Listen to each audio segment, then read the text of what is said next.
And I'd like to welcome you to Your Choice, Your Vote, our special town hall with a countdown to early voting. It's hard to believe, but early voting is just a little more than a month away, about 6 weeks, and the deadline to register to vote is just over a month. We have a great number of panelists joining us today to really answer your questions about early voting, how to be properly registered, how to equip yourself with as much information as you can so when you head to the polls, whether it's in person or by mail, that you'll have all the information you need to make sure your vote counts. I'd like to welcome our esteemed and fun panelists with us today. They include John Oldham, Fort Bend County Elections Administrator. He's been on the job for 12 years. Dr. Annie Benifield, League of Women Voters Houston Vice President of Voter Services. Debbie Chen, OCA-Greater Houston. Alim Adatia, Ismaili Council of Southwestern U.S., the Communications Coordinator. Stephanie Gómez, Texas Civil Rights Project High School Voter Registration Campaign Coordinator. And we should be joined shortly as well by Chris Hollins, the current Harris County Clerk. Want to welcome all of our panelists today. I know you guys have a lot of information to get to us, and we certainly appreciate that. I want to start with Dr. Ann Benifield with the League of Women Voters. Dr. Benifield, I know we've chatted a few times in the last couple of days. You've had a busy time. Tell me what the League is really working on right now as we ramp up toward the November elections.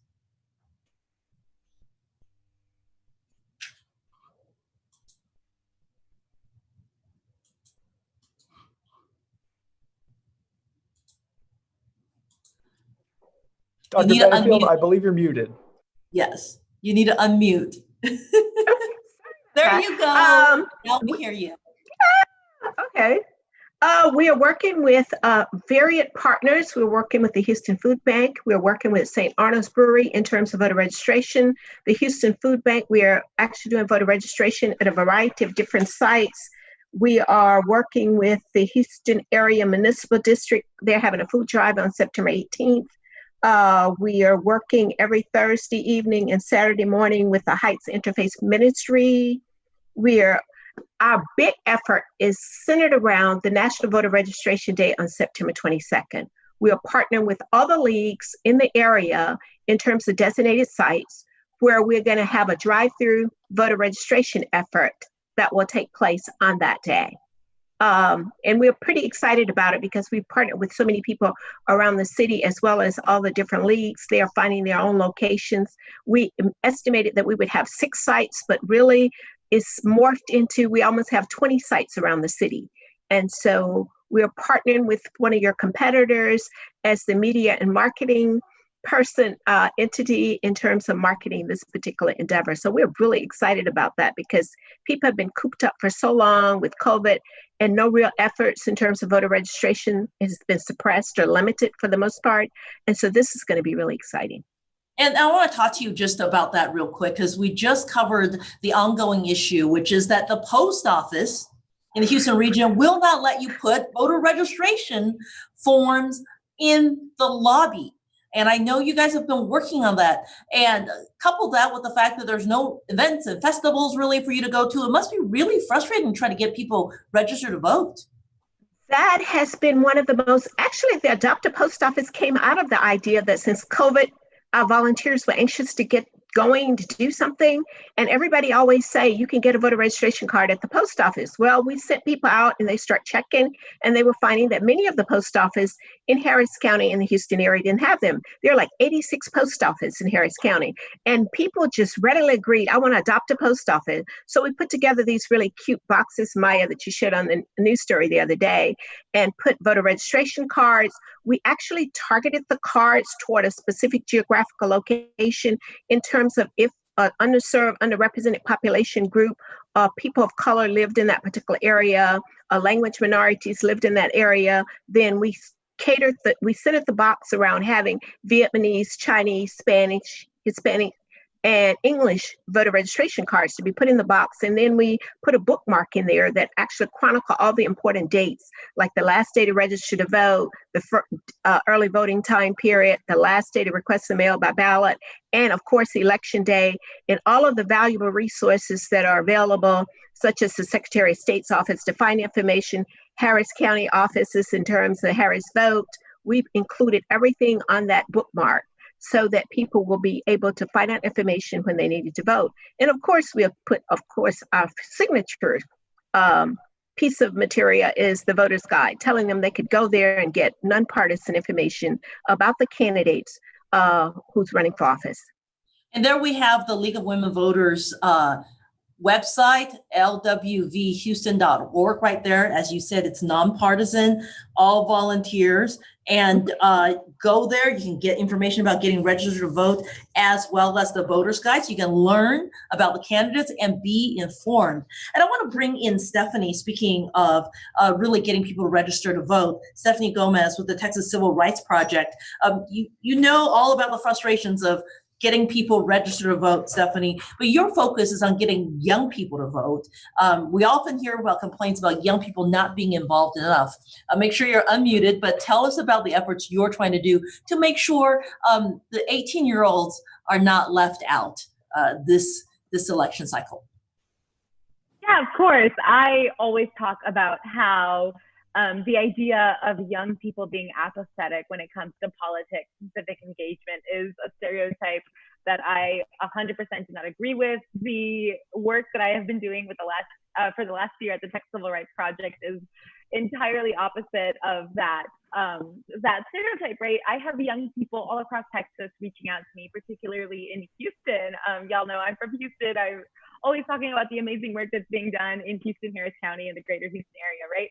But yeah, that is such just a misconception. Young people all across Texas are really aware of the significance of November, as well as just civic engagement on a whole. And they're constantly reaching out to myself and the Texas Civil Rights Project, trying to figure out how they can support their communities in civic engagement efforts, and particularly when it comes to high school voter registration. They're very aware that at 17 years and 10 months, they can actually register to vote, and a lot of them are really engaged in reaching out to their peers, their colleagues, and their families, right? Because young people 100% have an impact that's just outside of the schools.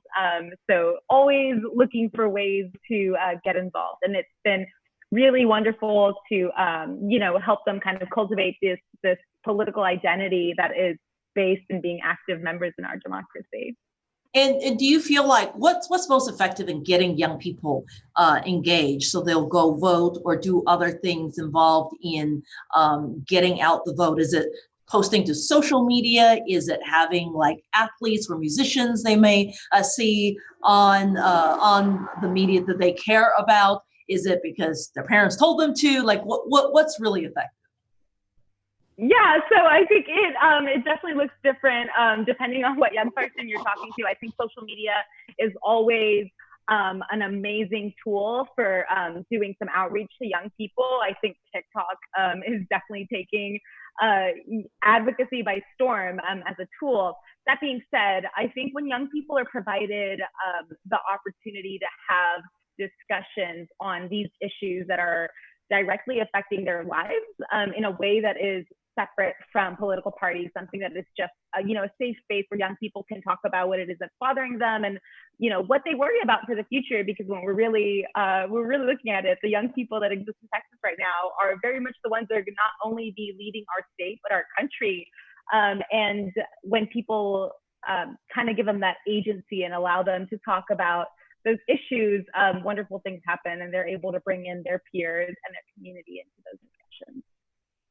That's great. And really what we want to talk about, look, there is the website right there, txcivilrights.org. You can go there and see some of the great work the Texas Civil Rights Project, they're doing, not just on engaging young voters, but making sure that anybody who would like a voice in the electoral process finds their voice and do whatever it takes to make sure that they can get to the polls and make sure their vote is counted. Speaking of getting to the polls, getting registered to vote and showing up to vote. We want to bring in the folks who actually make all that stuff happen.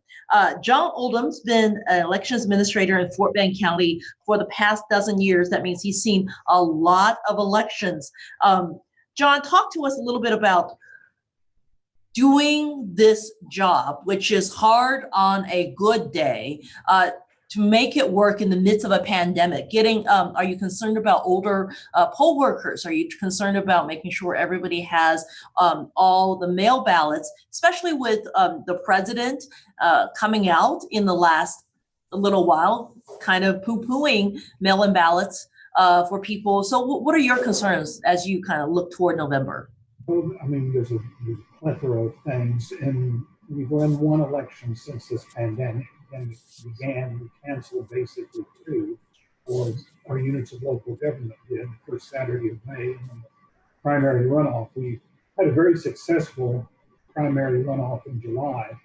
I had anticipated maybe 30,000 people voting due to the pandemic, and we were at 80. So that's a huge turnout, for the biggest turnout we've ever had in a runoff election. Early voting was huge. In fact, we had among the larger counties in Texas, percentage-wise, we were well ahead of everybody else. And even in raw numbers, I believe we had more during early voting Republicans vote than any other county in the state. And we're in the top 5 among the Democrats. So it's heavy. We did lose some polling sites as a result of COVID. We also lost some poll workers. Now, oddly enough, we right now are telling people don't apply to be a poll worker. We've been overwhelmed with responses that have gone out from us, from the political parties and other groups, to people applying to who want to work the polls. I'm talking about we probably have 20% more people wanting to work, and we can find space for them. And we're increasing the number of poll workers in each site. So there's things that are different. We notice different voting patterns in the runoff. People didn't vote early like they often do. I mean, early in the day. They didn't vote late. They voted in the middle of the day, which is probably how some people are working from home. So opening up at 7 a.m., we really didn't accomplish a whole lot. We tried some things to keep voters safe. For example, we used Q-tips as a stylus on our ballot marking devices. We also in July instituted a new voting system, which is a hybrid system. When a voter checks in, they're getting a ballot sheet, which they insert into a DRE device, and they create their own ballot. And then that's scanned optically through a precinct scanner. So we were learning that system as well as learning how to do new things. Some of the things we tried, the Q-tips worked great. We also tried to do things to keep our poll workers and voters from having to handle driver's license. That didn't work so well, so we're going to do something different in November. In fact, we feel like we can almost have a touchless voting process for November. We will have a disposable stylus for check-in. We'll have a disposable stylus for marking the touch screen. The only time people will have to really interact too much and having put hands on things is if they opt to do curbside voting. Probably my personal feeling is that's going to be less safe than coming into the polling place, or if they have to fill out a form to update their voting registration. So it sounds like you have a lot of things to juggle in Fort Bend County. I'm glad the Q-tip thing worked well. Hope you figure out the whole license thing as well. I want to now bring Harris County Clerk Chris Hollins in. Thank you so much for joining us. And you've been making a lot of news headlines lately because of some of the things you're trying to do for Harris County, namely that recently you wanted to send mail-in ballot applications, not the ballots themselves, to all registered voters, and that ended up being litigated in court. I think the Supreme Court just came down with a hold on a minute yesterday, and then you're expanding early voting locations and looking for hiring poll workers. So sort of tell us, you've got a long list, but what are you working on right now as we look at early voting happening in October? Well, Maya, thanks for having me on this evening. We're here because we all know that voting is paramount to our democracy. And so as the Chief Elections Officer of Harris County, it's my job to protect the right to vote for the people of Harris County. And especially now, as we're enduring this second wave of COVID-19 here in Harris County, it's incumbent upon my office to ensure that voters can cast their votes and do so safely, conveniently, and with the peace of mind that their votes are going to be counted. And what are we doing to achieve that? First of all, a record number of voting days. We petitioned the governor to increase early voting period, and he did that to a record 3 weeks. Increased voting hours, more voting hours than Harris County has ever had. Increase your voting centers, 120 early voting centers, which is triple the number from 2016, and over 800 on election day. And more ways to vote than ever. We're talking about drive-through voting, being able to cast your vote from the safety of your vehicle without being exposed to others inside a voting center. But we know, Maya, that the safest and most convenient way to vote is to vote by mail, period. However, unfortunately, Texas is one of the 7 states that hasn't expanded the right to vote by mail universally for its citizens during this time of COVID-19. And that's why we have to educate voters on who is eligible to vote by mail and who's not. And for those who are eligible, we have to make it easy for them to apply. And so that's why we're doing this, Maya. We want to send educational materials to every registered voter in Harris County and make sure that those who deem themselves eligible can apply.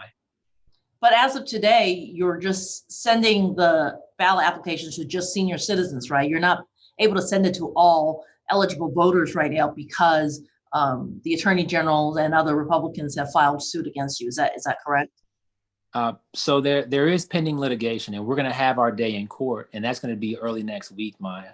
And so while we're waiting our day in court, we are going to move forward and send these applications to our seniors, just as we did in June, and where we had phenomenal success with over 100,000 responses to that application and over 80,000 seniors who ultimately voted by mail in that July election. But after we have our day in court and after we win, because the law's on our side, we're going to proceed with our plan, and we're going to educate every registered voter in Harris County and provide them with a mail ballot application if they deem themselves eligible to vote by mail. And you're also hiring 12,000 poll workers, I understand, at $17 an hour? Funny you should mention that. Absolutely. And just as John said, we're seeing an influx of applicants to serve as election workers, but we need even more. And so you can go to harrisvotes.com/election workers to serve either on election day, November 3rd, or through the entire early voting period from October 13th to October 30th. It's paid work, $17 an hour. And you're also doing your civic duty and helping us to ensure that the rest of the voters of Harris County are able to vote safely and conveniently during this time. Well, that sounds like a plan, but 12,000, that's a lot of people. I want to bring in Alim Adatia, the Ismaili Council for Southwestern US. Now, Alim, tell us a little bit about what the Ismaili community is really doing this election season, because you have a lot of folks in your community who want to be involved, but who may not be familiar with how to get involved, because this might be the first time they're eligible to vote. Or perhaps they're not used to, however, our system, whatever the latest version may be, of going out voting either by mail or in person. So tell us a little bit about the work that your community is doing. Yeah, thank you, Maya, and thanks for having us on and me on here today. I think we are continuing a lot of what we've done historically. A lot of it is what you alluded to. It requires components not just related to awareness, but education as well. And it almost requires a series of events throughout the process that inform people about, one, registering to vote. We've been fortunate to partner actually with a lot of folks and organizations on this call, ABC 13, League of Women Voters, the Clerk's office as well, and Fort Bend County Elections Officer's office, to do things like volunteer deputy registrar trainings at the Ismaili Jamaat Khan Center, which is our place of worship, to then run campaigns throughout the Southwest region that includes Austin, San Antonio, the greater Houston area, Corpus Christi, at our places of worship called Jamaat Khanas, about registering to vote. But then, as you alluded to, once you get them registered to vote, it requires a sort of consistent and sustained effort. One, getting voting machines, so Jamaat Khanas, to inform people and make them familiar about the voting process, what a voting machine looks like, how you submit a ballot, and then even further, going into the process of educating the voter. So we really see our Jamaat Khanas, especially the Ismaili Jamaat Khana Center, as a place that's good for the community, where you can have a good exchange of ideas. In the past, we've done both forums and debates. In fact, we've done a debate with, as you know, Maya, ABC 13 at the Sugarland mayoral debate as well, so that people can come, members of the community, both not just internal to our community, but external as well, to really engage and inform the decision about who they should be voting for as you go through this entire process. And as we look ahead, especially during COVID-19, I think a lot of the individuals on this call and others as well have probably developed new channels, new ways of communicating, whether it's just their members or congregation or external community. And so one of the things we're doing is really trying to leverage that and piecemeal in for information about the upcoming election and how to go about these various steps throughout the education and awareness process. And what do you worry the most about in the communities you work in with your folks about making sure people come out or vote by mail, like getting actually to the point where their ballot counts this fall? You know what, I think for civil society organizations, many of whom are on this call, OCA, League of Women Voters, and even separate from government, who I think is acutely aware of these issues, as much as we focus on just the upcoming election, I think the thing we worry about the most, especially in communities that have shorter histories as it relates to this particular country, is building that generational and long-term awareness and education aspect of why it's important to vote. From a faith perspective, I think the view might be slightly different than some of the other comments on this call, but especially in Islam, you see this importance that the spiritual and the worldly life is inextricably connected. And in that worldly life, there is a responsibility to society and to citizens. And by being a publicly committed citizen and looking at the opportunity to vote makes you engaged in a way that you are now fulfilling and thinking about your responsibility of improving the quality of life, not just for yourself, but for your community and for the society around you. And that aspect of it is, I think, what is most important, that's when you see a transition, which we're really excited about. You're seeing a lot of young folks now encouraging their parents to vote who may have been first generation. But what we hope to see is that to continue where now they take their children and we move to that more traditional understanding of behavioral attitudes where children now see their parents voting cycle after cycle. And it just becomes built into their responsibility. And I think, for immigrant communities, sometimes there's just a tougher hill to climb. Debbie Chen, I want to bring in from OCA Houston, all too familiar with that. You've worked extensively in our immigrant communities to bring them in so they have a voice in the country they call home. These immigrant Americans, in every sense of the word, are Americans, and they have the right to vote, and they should be counted, whether it's election or, in your sense, I know you're working a lot toward making sure they're literally counted for the census, because that matters for our community as a whole. So you being on the ground there, talking to folks about the census, about Election Day, about registering in these immigrant communities, what challenges are you seeing and what are you working on to overcome them? Well, really, the challenge has been a series of misinformation, changing of dates, information about whether or not everybody should be counted or will be counted. And what we try to explain to new immigrants and to anybody really is every person who gets counted brings $15,700 to the neighborhood that they live in. That is literally tax money that we have all paid. It's just about getting our fair share of what we've already contributed back to the neighborhoods that we live in. So that impacts all levels of government. It impacts schools, hospitals, roads. And a large part of that is just helping to make sure that immigrants understand that, because they are a part of this community and they don't necessarily understand how the system works, right? Everybody pays their taxes, and how does it come back to benefit you? Well, this is the opportunity to make sure that the money that they've already paid in comes back to the areas that they live in. And in turn impacts all of us, right? We are really actively trying to, because of COVID and because of all the challenges, the timeline has been shortened. So the deadline for everyone to get counted is September 30th. And so we are actively going out now to literally get information to doors. We're canvassing complete areas of the Southwest, including Fort Bend, Sugar Land, Alief, Sharpstown, Gulfton, the Asiatown area. We're targeting 200,000 doors. We are also hiring people. We are paying $15 an hour, not quite This as is much also as the a job fair, town hall. Lots of opportunities for people to work. And I also want to just mention that Eyewitness News is hosting a phone bank with the Hispanic Federation next Wednesday, September 9th from 3 to 7 to answer questions specifically about the census.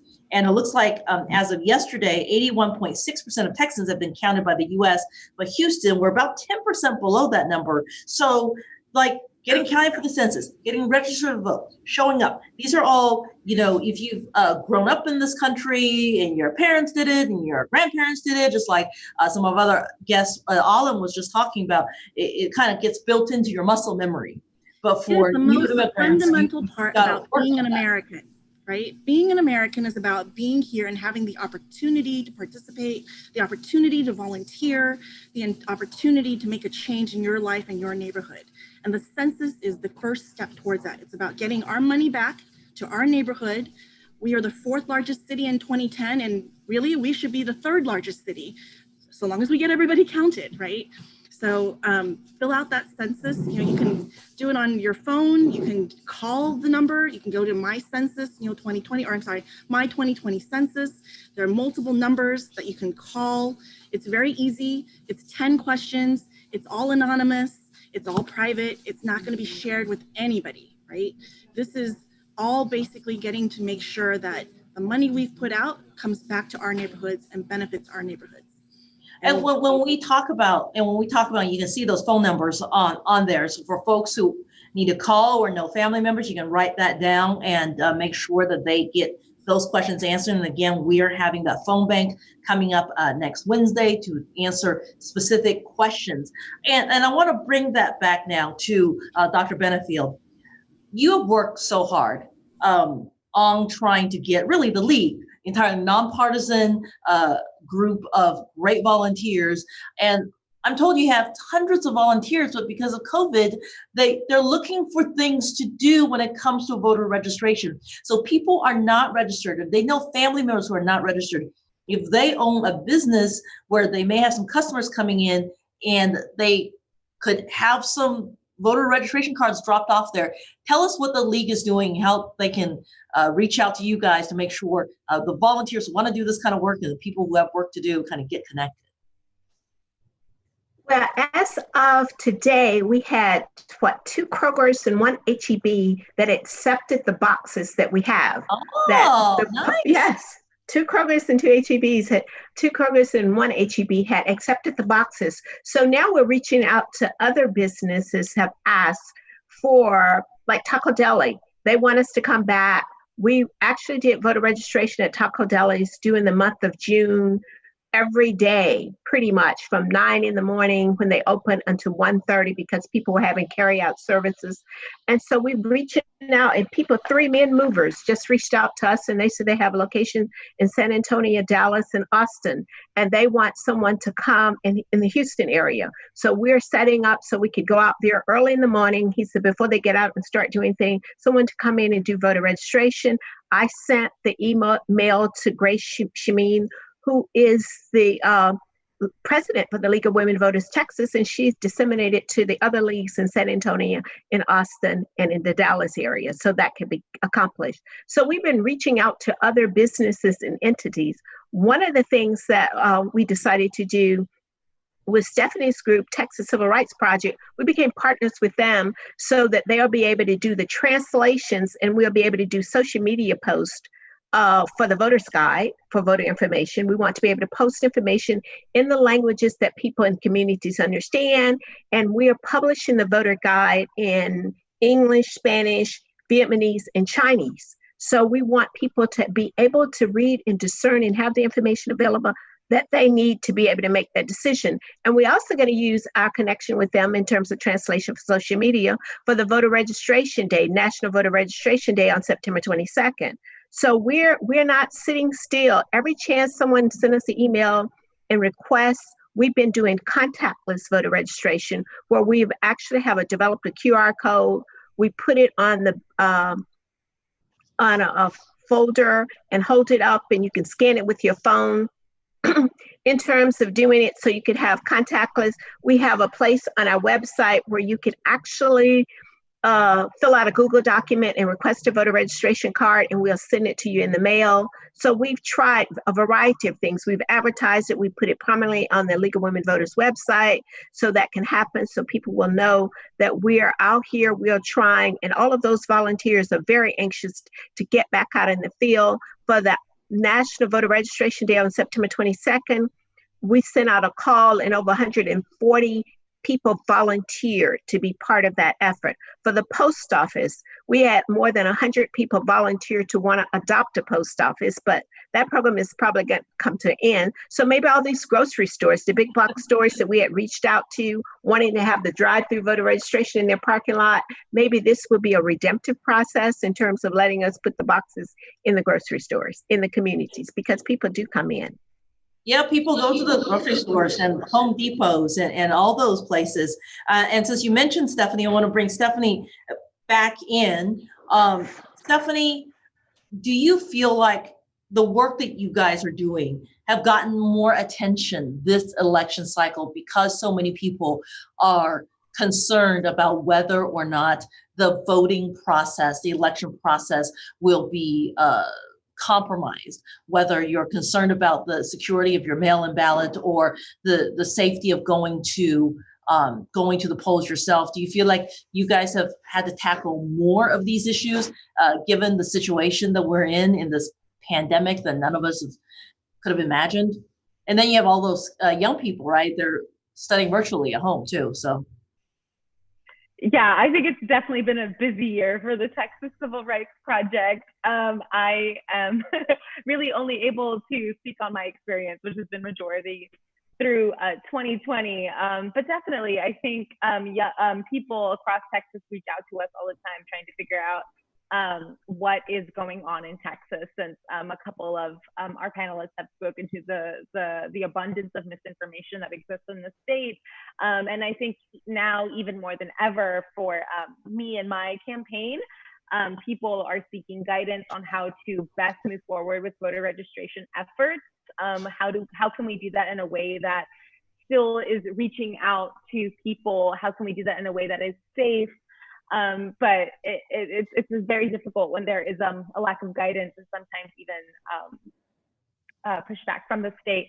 So yes, definitely been very busy at the Texas Civil Rights Project, but thankfully we have, I work very closely with a lot of the people on this call right now, and groups like OCA, Mi Familia Vota, the League of Women Voters, and even people at the schools and district level are doing all the work to make sure that people can move forward with the voter registration efforts and GOTV strategies, all that jazz that is just so important to making sure that our democracy is as inclusive and accessible as possible.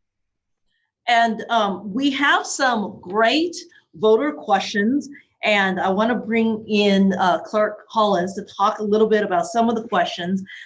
This is a really great one from Fred, who wrote to us saying that he is currently undergoing chemotherapy at MD Anderson. He requested a mail-in ballot before the deadline for the July primary, but received his ballot in the mail after the election. And this was the first time in 41 years he was not able to vote in the runoff. He does not trust the mail-in ballot system now, but he's given his underlying health condition. What do you, Mr. Hollins, suggest that he does if he's worried about the security of his mail-in ballot? He wants to vote in November, but yet he is getting treated for cancer. Yeah, well, it's a great question, and obviously my heart goes out to that brother. But I want to talk through a couple of things here. One, we're aware that the United States Postal Service, this national institution, is being dismantled for political reasons. But we also know that our local post office leaders and the everyday postal workers who you see when you go into your local post office, they are just as committed as ever to ensuring not only that they serve voters, but people like this gentleman who are receiving critical medicines through the mail and many other important items. And so we've been on the phone multiple times a week with the United States Postal Service, with the local leadership, to ensure that going towards November, some of the kinks from July are solved and that mail is moving efficiently through the system. But I'll say two more things that are really important. One is that for the first time ever, we're going to allow you to track your ballot and understand where it is in the system, just like you would track an Amazon package. You'll know if we received it, and if we haven't received it, you can reach out to our office to dig into that issue. But also, for those who have heard enough and just don't trust the Postal Service anymore, we are going to allow you to drop off your mail ballots in person. And so for business hours, anytime from the moment you get that mail ballot, which will be in mid-September if you've already applied, and you can apply today if you haven't, we'll get that to you in mid-September. You'll have more than 6 weeks to complete it. We want you to mail it back to us in a timely fashion. But if for some reason it's late or you hold on to it for too long, or if you're not comfortable with the Postal Service, you can bring it back to any of our offices in person during regular business hours to drop it off. And John, tell me about Fort Bend County's concerns, because just as Clerk Hollins talked about, some of these folks who live in Harris County have underlying health issues. They're trying to figure it out as far as mail or in person or drop off. Does Fort Bend County have any plans for folks who might want to be able to drop off their mail ballots without actually going into a poll? Well, there's differences between us and Harris. The law actually says that you can hand deliver to the early voting clerk.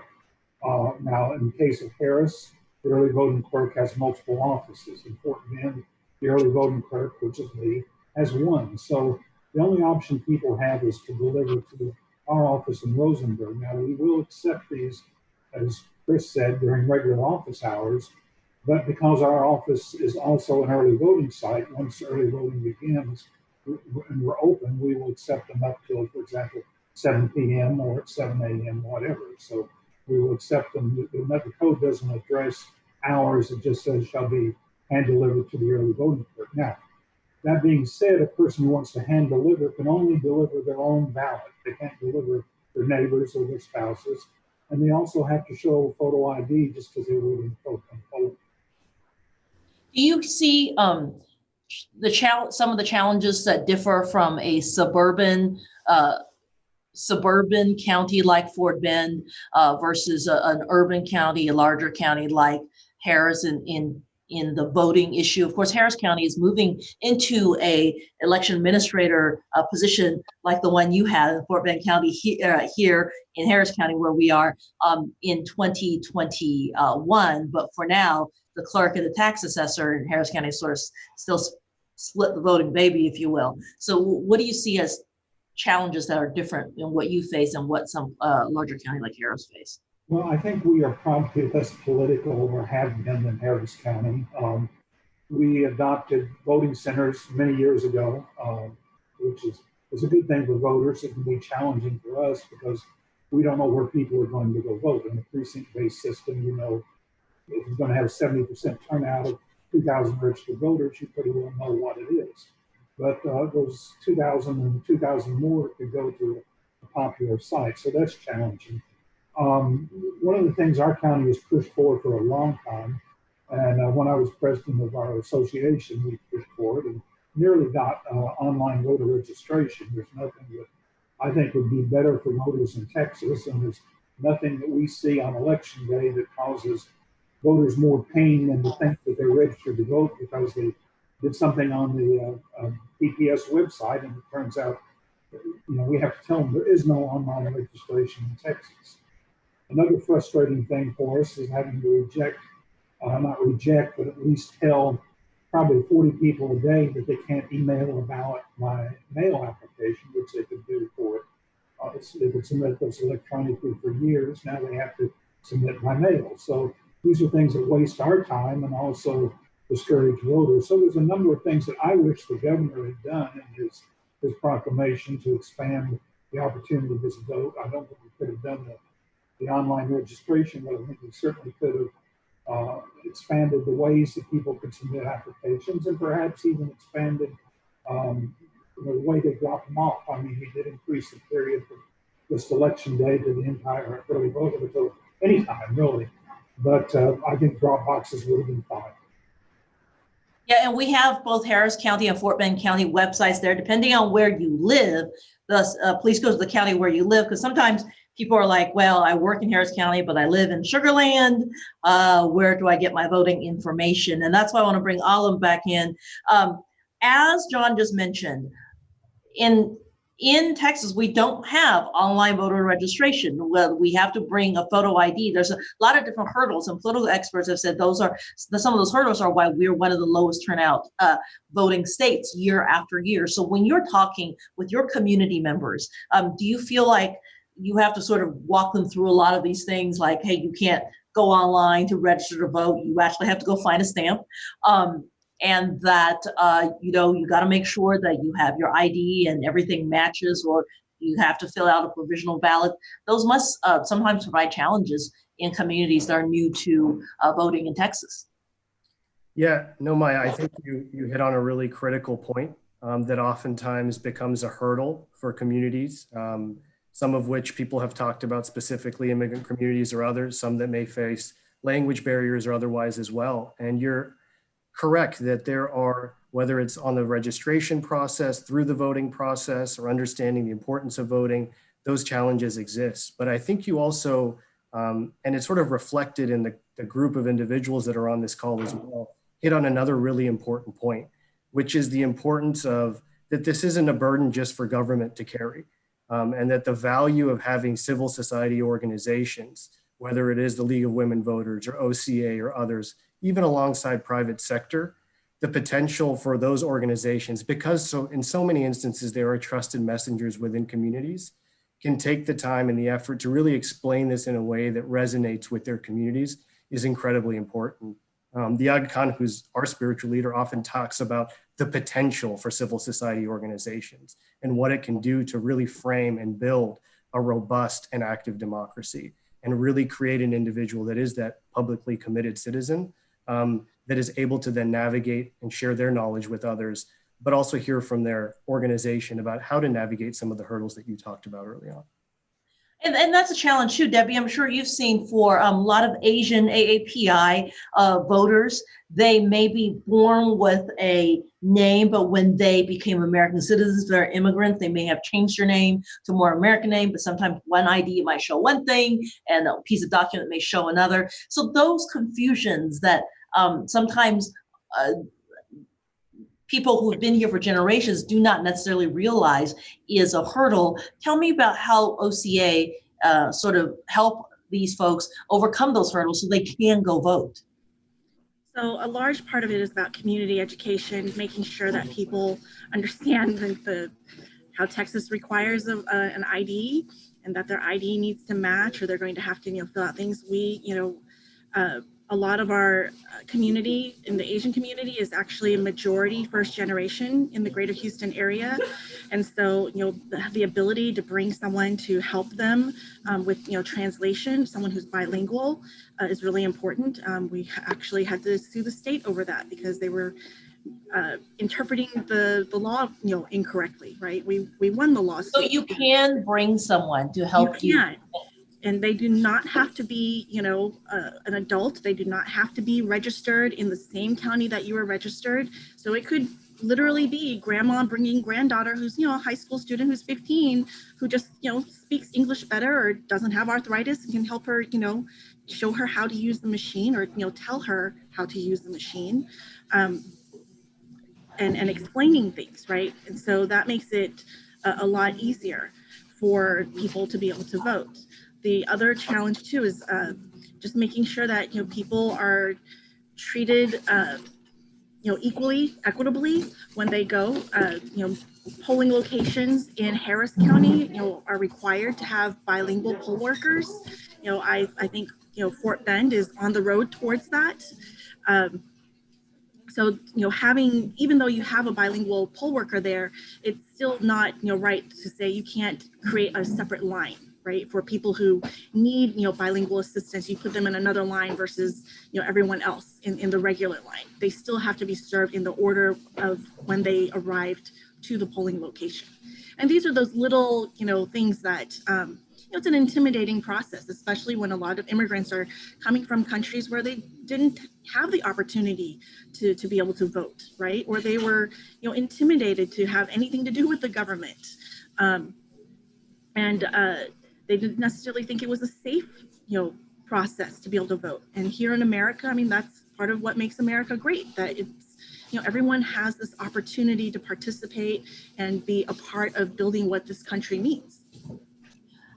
I think you're so right. And I want to follow up with some additional questions for Clerk Hollins, because people are so fascinated here in, we see OCA-Houston.org. That is one website you can go to for more census, voting, and all sorts of great civic activity information. But let me follow up with a question for Clerk Hollins, because I think a lot of people are fascinated. Number one, NFL and NBA have announced they want to be more civically engaged for social justice. So you can go vote in the Toyota Center. You can vote in NRG Park. I had one person, Linda from Southwest Houston, said, how will this whole drive-through voting thing work? Instead of having tailgaters on a blue lot, you're going to have drive-through voting at that location, some other locations, right? Can you explain to people how that will work? Do they bring their sample ballot? Does somebody stick an iPad in their window? How does that work? Absolutely. No, it's a great question. And so we piloted this in July to work out the kinks and make sure that it was a smooth process. And we were delighted to see that for the voters who cast their ballots this way, they rated the experience a 9.7 out of 10. And so their voters who used this before are excited to tell their friends about it and do it again. But what it's going to look like, it will roughly, remind you of going to Sonic. You'll come in, you'll pull into a booth, as it were. And at that point, you'll be checked in from your vehicle. An election worker will come up and check your ID, provide you with the code that you need to access the voting machine, and allow you to access that voting machine through your window. In fact, if you come with multiple people in your car, then you and your spouse or your partner or even your buddy can cast your votes. But of course, one would have to vote first and the other one would vote next. When you're done, you hand it back. Of course, this machine has been sanitized before it's been handed to you. The election worker will have a mask. You'll be offered a mask if you need one, along with a hand sanitizing napkin and a finger cover. And so this is a totally safe and sanitized process with reduced exposure between you and any election workers and certainly any other voters. And you drive back out when you're done. And I think that's really great too for people who might have family members who are handicapped or not that mobile. You can put them in the car, take them if they don't feel like they want to trust the post office because they've seen so much stuff on TV about post offices. So you can certainly take your senior who would be qualified for a vote by mail, but they just don't want to do it, right? You can vote, sit in the car, and let your aunt, uncle, or somebody in the car vote as well. Of course, given that they're properly registered with an ID and everything. Well, we want anyone who's eligible to vote by mail to strongly consider voting by mail. And again, being able to drop off that mail ballot in person is even faster than coming and voting from your vehicle table, conveniently take your time to go through that ballot. But I want to be clear that we always have, at every single voting center, the opportunity to vote curbside if you're ill or have a disability. But drive-through voting is for all voters. Anyone without excuse can come and vote from the safety and convenience of their vehicles. I'm going to get to Dr. Benifield to talk about just as we sort of move on to the last 10 minutes of this very informative town hall, just remind folks again. Now, if it's great you want to go vote early starting mid-October, but you've got to be registered. What's the deadline for voter registration, and what do you suggest people do if someone who's watching saying, I'm registered, but I got my cousin or my significant other may have moved or registration may have lapsed? What would you suggest that people do? Well, actually, Maya, you can go online and actually change your address in terms of voter registration. You can go to the Secretary of State's website and actually change your address there. But I suggest if you live in Harris County, you could go to harrisvote.com to find out whether you're already a registered voter, or go to the Secretary of State's website. On the League's website, you can actually, in the Vote 411, you can find out about the candidates. One of the things, October 5th is the last day you can register to vote. Early voting starts October 13th and goes through October 30th. And one of the things that making voting more accessible is the League of Women Voters partnered with Metro, and Metro is providing free rides to the poll 2 Saturdays during the early voting time period, as well as the election day. So that gets you to the poll in terms of doing that. I recommend that people check out whether or not they're a registered voter in advance, make a plan, pick a date that you're going to actually go vote and a time, and then encourage your friends, reach out through social media for your friends.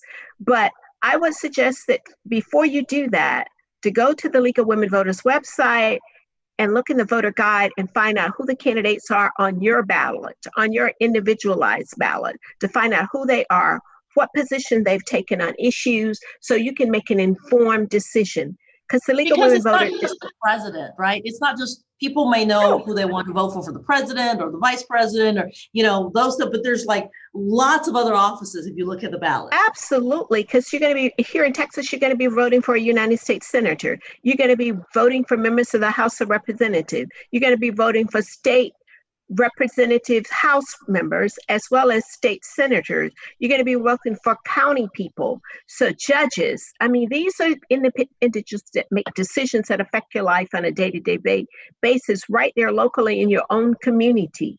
And those choices matter. And the League has spent an inordinate amount of time compiling the voter guides, asking them questions, allowing the candidates to put in their own words, unedited, that we put it online. And we're going to have it in 4 languages. I said English, Spanish, Vietnamese, and Chinese. And we're thankful to Debbie's organization in terms of helping in the past in terms of the sponsorship of the translation to the Chinese. So we have been very grateful for that. And now we're going to be thankful to Stephanie and the Civil Rights Organization, so we can do a social media campaign in the varied languages, so we can reach out to those underserved, underrepresented communities that have not always been part of that process. So we really appreciate that part.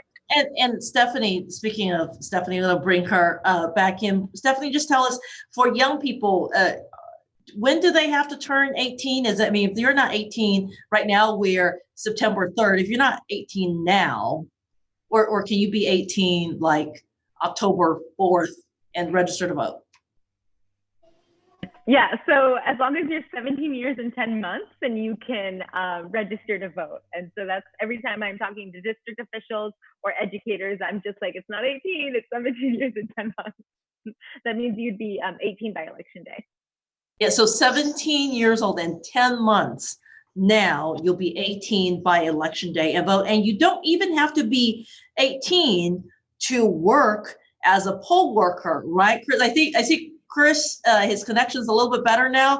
Chris, just tell us real quick as we sort of wrap up that you still have some job openings, and high school kids are welcome to apply if they're at least absolutely 16. And I should have mentioned that, but even if you're not 18 yet and you're not a registered voter, we have a high school clerks program. And so if you're 16, 17, or 18, you can apply through the same link as everyone else. harrisvotes.com/election workers, and be considered to be a high school tech.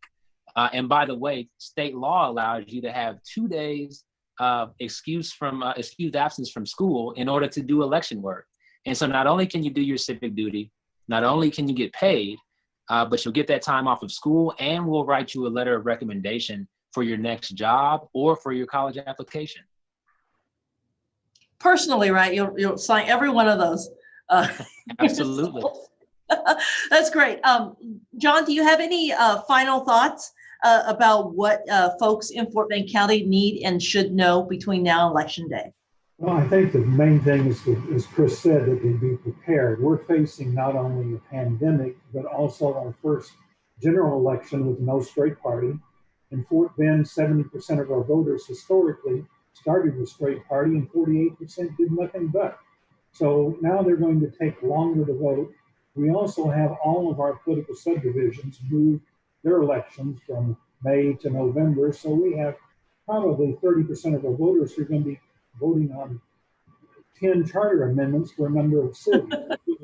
Mud districts, levy improvement districts. Hey, you don't think about that. Like the mud districts that people pay, it was like, wait, what? So our concern is that people are going to get in there and they're going to get to the end of the ballot and they're going to say, gee, I didn't know we were going to have these 10 charter amendments. I'm going to have to stand here and read them. So that adds to the problem here, the lack of straight party, the rescheduled elections, the pandemic. But we also, in Fort Bend, we have a voter weight app, basically. We've used it for a number of years. If you go to our website on Election Day, you can always see color-coded pins that tell you basically what the expected wait time is in each site. We're going to start doing that during the early voting period of this election so that somebody can see, well, here's a site that we will have a 40-minute wait. Or here's another site 10 minutes down the road where we have a 5-minute wait. And I think if voters take advantage of these tools, we can kind of move them around within the county so that they won't be jammed up. And we do have to make choices between, social distancing and people standing in line. Is it better to be 3 feet apart than it is to stand in line for 2 hours at a site because we can't put enough equipment out there? So there's opportunity cost to everything. There's choices we have to make. Yeah, it's certainly going to be a challenging time. So a little patience would go a long way for all of us. And sometimes we're all just sort of bad, I know personally, about just being patient about things in our daily lives. Alim, I want to bring you back in if you have any final thoughts on what's important in your faith-based communities as we approach toward the deadline for registration, then the start of early voting, and of course, Election Day, not too far away. Yeah, I think it's just a reiteration of what everyone's been talking about, to do your part. If you know the information, if you know what you're doing, then to maybe reach out and think about who's in your circle, especially during these times where we've got our own little quarantine pods or whatever you want to call them, to make sure that the information is there and that you can help others. And for those of you that have children or otherwise, to use this as an opportunity to really educate them about the process, about what a democracy is and what our part and our role is, and really ensuring that all of us as a society, families, individuals, can enjoy and reap the benefits of improved quality of life by engaging in these types of issues. And really, we want to work toward Texas not having the reputation of having lower voter turnout. Want to increase voter turnout, want to increase census participation. And Debbie, if you would say a few final thoughts about what you and your community will be working towards between now and Election Day. Well, between now and Election Day, we are going to get information on the census, as well as voter registration and requesting a mail-in ballot and doing mail ballot voting. And now we're going to let people know about this drive-through voting. We're going to hit 200,000 doors across Ailey, Southwest Harris, and into Fort Bend, into Sugarland. We're also targeting Pearland as well as Clear Lake. Our goal is to get every Asian in the city counted and to turn them all out to go vote. Yes, and we see also the census phone numbers there on our screens for those of you who didn't have a chance to just take down that phone number. And Dr. Benifield, just a quick update from you as we head out of here. This weekend, where can we find the League of Women Voters if we want to go register with the wonderful volunteers you have over there? We're definitely going to be at St. Arnold's Brewery, just in case you want to come out and have some libation. So that should be that should be one of the places that one could consider. The Heights Interfaith Ministry Food Pantry, we're going to be there Saturday morning, so people might want to consider going there. So those are some of the places. Seek Production at Lake Church in Humble. We're going to be there every Saturday up until the election time period. So you definitely want to go out and actually try to take advantage of that. And if you're going to be home, go online to the League of Women's Voters website, request a voter registration card, and we'll send it to your house, and you don't have to get out, and we'll mail it to you, and then you can mail it in. And so that would be one great thing to do if you're still tentative about getting out and socializing and the possibility of getting close contact. But at all of our voter registration events, we make sure that PPE is issued. All of our voter people, all of our volunteers actually work very hard to ensure the safety of themselves as well as the safety of others. So remember, National Voter Registration Day, September 22nd, if you want to do a drive-through. Apparently, drive-through events are becoming very popular. Mr. Hollins, like you originated the idea, and now everybody's going for it. Yes, I'm going to remember that drive-through voting will be like going to Sonic and getting your tater tots. That's what I'll remember. But thank you all for joining us today. Such an informative session. Clerk Hollins, John Oldham, Dr. Benifield, Debbie Chen, Alim, Adatia, and Stephanie Gómez. All of your organizations and groups that you work for have done a lot of work leading up to Election Day and early voting. There still remains much ahead. We just want to remind our folks who are tuning in, the Eyewitness News is hosting a phone bank with the Hispanic Federation next Wednesday, September 9th from 3 to 7 p.m. with volunteers to answer your census questions. And as always, it's your choice, your vote. We want to hear from you. If you have questions, we want to be here to help you. And ABC 13 is proud to partner with all these wonderful organizations through Election Day to make sure we have as many informed voters out there making their voices heard as possible. Have a great night. We'll see you soon.